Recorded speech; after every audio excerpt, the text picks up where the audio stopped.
नमस्कार दोस्तों, स्वागत है आपका कृष्णा वाणी चैनल में। दोस्तों, आज हम बात करेंगे इस वीडियो में अश्वत्थामा के बारे में 10 रहस्य जानेंगे जिन्हें आपने आज तक कहीं भी ना देखा होगा ना सुना होगा। तो दोस्तों, आपसे हाथ जोड़कर रिक्वेस्ट है कि वीडियो में एंड तक बने रहिए ताकि आपको सब कुछ समझ में आए। महाभारत युद्ध के बाद जीवित बचे 18 योद्धाओं में से एक अश्वत्थामा भी थे। अश्वत्थामा को संपूर्ण महाभारत के युद्ध में कोई हरा नहीं सका था। वे आज भी अपराजित और अमर है। आओ जानते हैं इस वीडियो में दोस्तों अश्वत्थामा के जीवन से जुड़े 10 रहस्य जिनको हर कोई नहीं जानता, और अंत में ऐसा रहस्य तो अभी तक कोई नहीं जान पाया है। तो दोस्तों वीडियो में बने रहे। सबसे पहले रहस्य की बात करते हैं दोस्तों उनके जन्म के रहस्य। अश्वत्थामा का जन्म भारद्वाज ऋषि के पुत्र द्रोण के यहाँ हुआ था।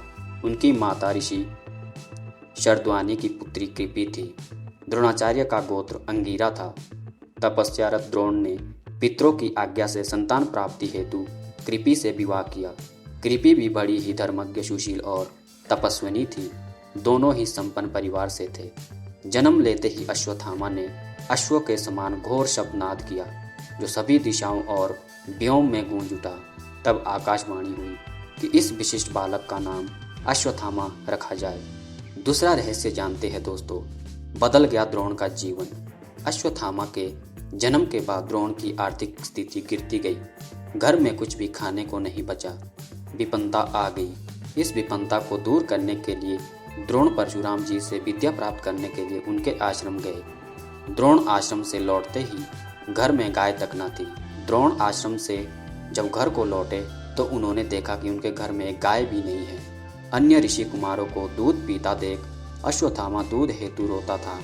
और एक दिन द्रोण ने देखा कि ऋषि कुमार चावल के आटे का घोल बनाकर अश्वत्थामा को पिला चुके हैं और अबोध बालक कहते हैं कि मैंने दूध पी लिया है, यह कहते हुए आनंदित हो रहा है। यह देख द्रोण स्वयं को धिक्कार उठे।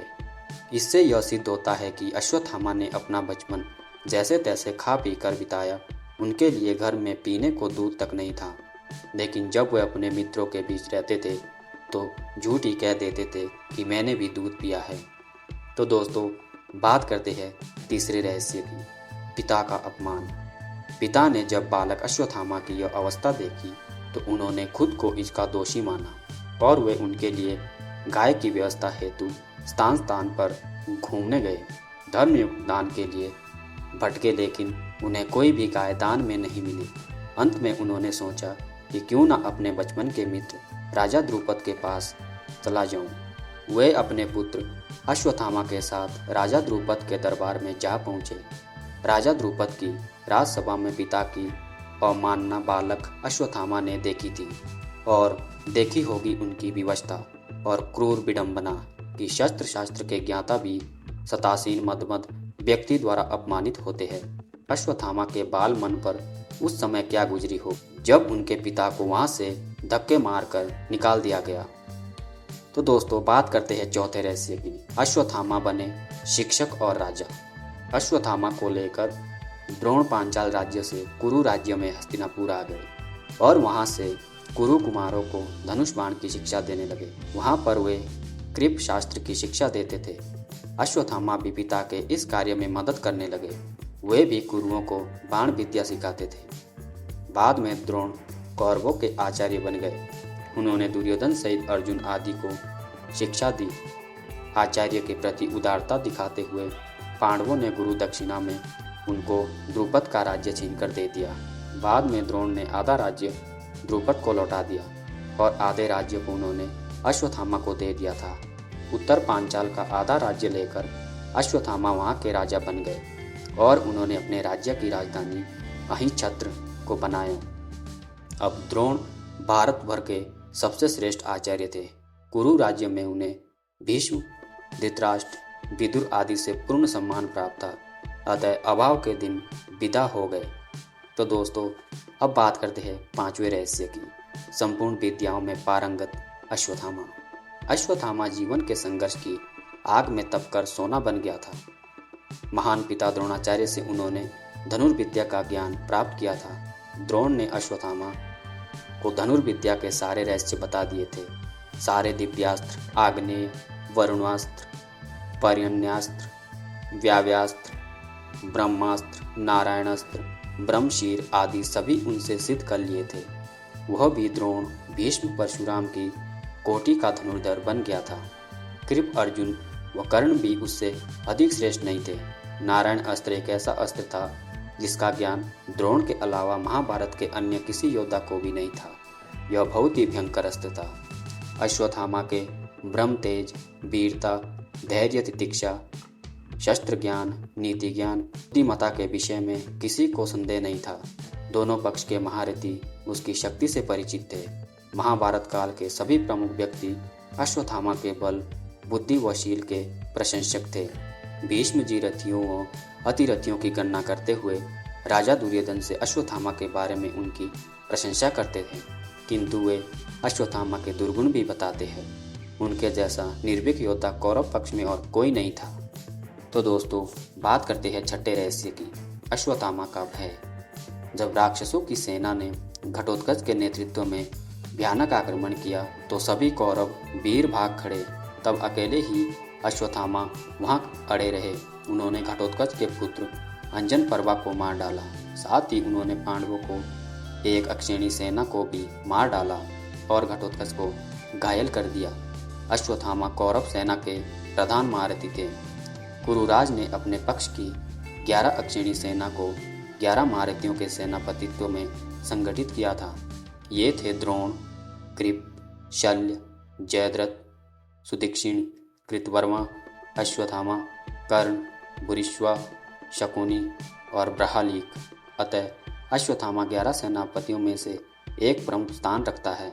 इधर युद्ध में अर्जुन, कृष्ण, युधिष्ठिर, भीम, नकुल, सहदेव, द्रुपद, धृष्टद्युम्न तथा घटोत्कच आदि लड़ रहे थे।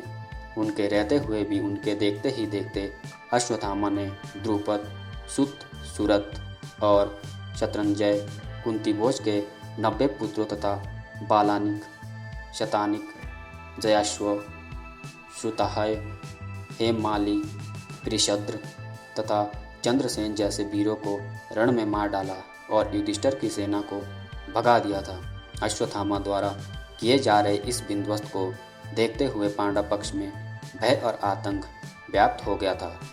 अब अश्वत्थामा को रोका जाना बहुत जरूरी हो गया था।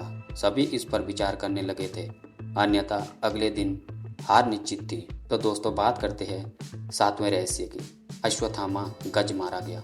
भीष्म के शरशैया पर लेटने के बाद 11वें दिन के युद्ध में कर्ण के कहने पर द्रोण सेनापति बनाए जाते हैं। दुर्योधन और शकुनी द्रोण से कहते हैं कि वे युधिष्ठिर को बंदी बना ले तो युद्ध अपने आप खत्म हो जाएगा। तो जब दिन के अंत में द्रोण युधिष्ठिर को युद्ध में हराकर उसे बंदी बनाने के लिए आगे बढ़ते ही है कि अर्जुन आकर अपने बाणों की वर्षा से उन्हें रोक देता है। नकुल युधिष्ठिर के साथ हुए व अर्जुन भी वापस युधिष्ठिर के पास आ गए। इस प्रकार कौरव युधिष्ठिर को नहीं पकड़ सके, लेकिन द्रोण की संहारक शक्ति के बढ़ते जाने से पांडवों के खेमे में दहशत फैल जाती है। पिता पुत्र ने मिलकर महाभारत युद्ध में पांडवों की हार सुनिश्चित कर दी थी। पांडवों की हार को देखकर कृष्ण ने युधिष्ठिर से छल का सहारा लेने को कहा। इस योजना के तहत युद्ध में यह बात फैला दी गई कि अश्वत्थामा मारा गया, लेकिन युधिष्ठिर झूठ बोलने को तैयार नहीं थे। तब अवंतीराज के अश्वत्थामा नामक हाथी का भीम द्वारा वध कर दिया गया। इसके बाद युद्ध में यह बात फैला दी गई कि अश्वत्थामा मारा गया। जब गुरु द्रोणाचार्य ने धर्मराज युधिष्ठिर से अश्वत्थामा की सत्यता जाननी चाहिए तो उन्होंने जवाब दिया, अश्वत्थामा मारा गया। परंतु हाथी। श्री कृष्ण ने उस समय शंखनाद किया, जिसके शोर के चलते गुरु द्रोणाचार्य आखिरी शब्द हाथी नहीं सुन पाए और उन्होंने समझा कि मेरा पुत्र मारा गया। यह सुनकर उन्होंने शस्त्र त्याग दिए और युद्ध भूमि में आंखें बंद कर शोक में डूब गए। यही मौका था जब द्रोणाचार्य को निहत्था जानकर द्रौपदी के भाई धृष्टद्युम्न ने तलवार निकालकर उसका सिर काट दिया। यह समाचार अश्वत्थामा के लिए भयंकर रूप से दुखद था। पिता की छलपूर्वक हत्या के बाद अश्वत्थामा युद्ध के सभी नियमों को तोड़कर ताक में देख रहा था। तो दोस्तों, बात करते हैं 8वें रहस्य की, नारायण अस्त्र का प्रयोग। पिता की छलपूर्वक मृत्यु से दुखी होकर अश्वत्थामा मजबूर होकर नारायण अस्त्र का प्रयोग करता है, जिसके चलते एक ही झटके में पांडवों सहित उनकी संपूर्ण सेना नष्ट हो जाती। सभी नारायण अस्त्र से नष्ट हो जाते, लेकिन पांडवों को इस अस्त्र से बचने के लिए तुरंत ही कृष्ण उनसे अपने अपने अस्त्र त्याग कर रथ से नीचे उतरने का आदेश देते हैं और कहते हैं कि सभी नारायण अस्त्र के सामने आत्मसमर्पण कर लो, अन्यथा मारे जाओगे। सभी पांडव और सेना ऐसी ही करती रही। समर्पण से ही वे सभी बच सके। जब अश्वत्थामा यह देखता है कि सभी पांडव बच गए हैं तो उसे उस अस्त्र पर संदेह होता है। तब वह अर्जुन पर आग्नेय अस्त्र का प्रयोग करता है, लेकिन श्री कृष्ण के कारण अर्जुन फिर भी बच जाता है।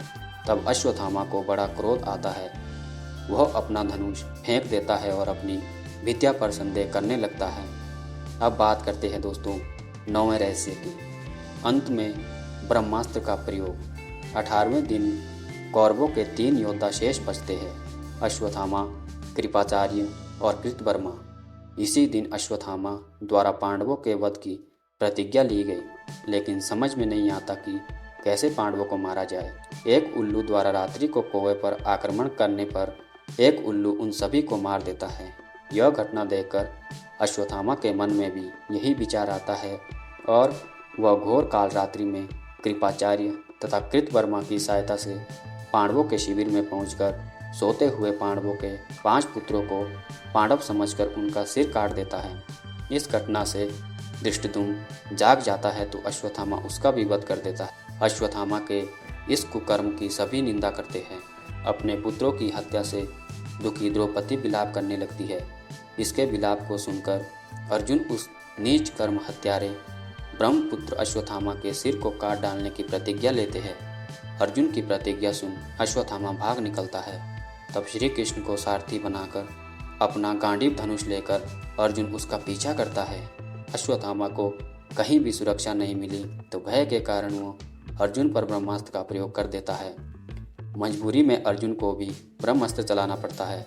ऋषियों की प्रार्थना पर अर्जुन तो अपना अस्त्र वापस ले लेता है, लेकिन अश्वत्थामा अपना ब्रह्मास्त्र अभिमन्यु की विधवा उत्तरा की कोख की तरफ मोड़ देता है। कृष्ण अपनी शक्ति से उत्तरा के गर्भ को बचा लेते हैं। अंत में श्री कृष्ण बोलते हैं कि हे अर्जुन, धर्मात्मा, सोए हुए, असावधान, मतवाले, पागल, अज्ञानी, रथहीन, स्त्री तथा बालक को मारना धर्म के अनुसार वर्जित है। इसने धर्म के विरुद्ध आचरण किया है। सोए हुए निरपराध बालकों की हत्या की है। जीवित रहेगा तो पुण्य पाप करेगा, अतः तत्काल इसका वध करके और इसका कटा हुआ सिर द्रौपदी के सामने रखकर अपनी प्रतिज्ञा पूरी करो। श्री कृष्ण के इन वचनों को सुनने के बाद भी अर्जुन को अपने गुरुपुत्र पर दया आ गई और उन्होंने अश्वत्थामा को जीवित ही शिविर में ले जाकर द्रौपदी के समक्ष खड़ा कर दिया। पशु की तरह बंधे हुए गुरुपुत्र को देखकर द्रौपदी ने कहा, हे आर्यपुत्र, यह गुरुपुत्र तथा ब्राह्मण हैं। ब्राह्मण सदा पूजनीय होता है और उसकी हत्या करना पाप है। आपने इनके पिता के इन अपूर्व शस्त्रास्त्रों का ज्ञान प्राप्त किया है। पुत्र के रूप में आचार्य द्रोण ही आपके सम्मुख बंदी रूप में खड़े हैं। इनका वध करने से इनकी माता कृपी मेरी तरह ही कातर होकर पुत्र शोक में विलाप करेगी। पुत्र के विशेष मोह होने के कारण ही वह द्रोणाचार्य के साथ सती नहीं हुई। कृपी की आत्मा निरंतर मुझे कोसेगी। इसके वध करने से मेरे मृत पुत्र लौटकर तो नहीं आ सकते, अतः आप इन्हें मुक्त कर दीजिए।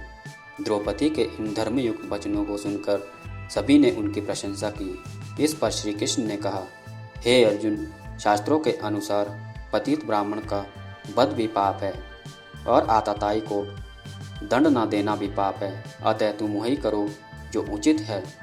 उनकी बात को समझकर अर्जुन ने अपनी तलवार से अश्वत्थामा के सिर के केश काट डालने और उनके मस्तक की मणि निकाल ली।